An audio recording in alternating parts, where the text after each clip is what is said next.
Welcome back to BamaFever.com. I'm Chris Stewart. We've talked a little baseball and basketball this week. Time to get to some football. And, of course, the Southeastern Conference Football Media Days take place in Hoover next week, and we'll have extensive coverage here on the website from Media Days. A lot of people that we'll be talking to that are in town, players, coaches there, but a lot of media from around the conference as well, and we're looking forward to bringing you a number of interviews here on the website in the next couple of weeks. We'll be doing those and posting those here on BamaFever.com as we're inside of 50 days now to the start of the college football season. Today, the Southeastern Conference announced its first, second, and third teams on their preseason squad.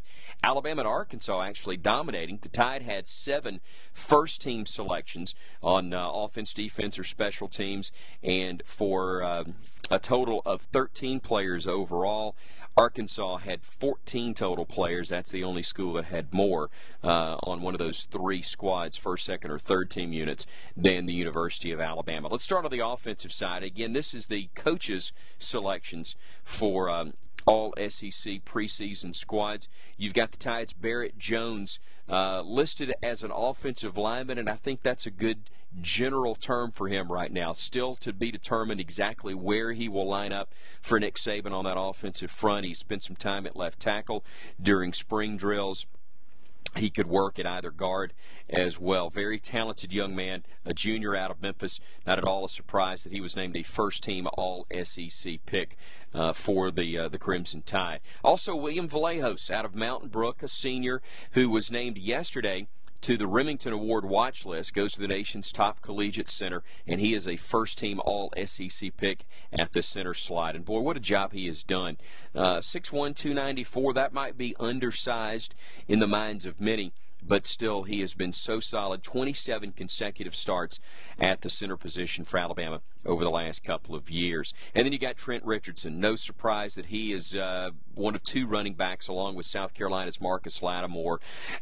I think everybody's excited to see how Richardson will do as being the man in the backfield for Alabama. You'll still, even with less depth than anticipated, with the likely loss of D. Hart for at least some time, if not the entire year, Hart, a freshman, expected to see some time as the number 3 running back. You had Demetrius Good, who transferred to UNA. You had Corey Grant, who also left to go to Auburn. So you don't have the depth. But still, with Trent Richardson, you've got a guy that you can hand the ball to, and so many people feel he has every bit as much talent and potential as Mark Ingram, and it'll be fun to watch him get the majority of the carries this year for Alabama. Congratulations to him, the junior out of Pensacola, named first-team All-SEC offense. Still to come, we'll have a look at the defense for the All-SEC squad as it pertains to Alabama. I should mention that on the second team All-SEC squad, DJ Fluker from the Crimson Tide was also listed.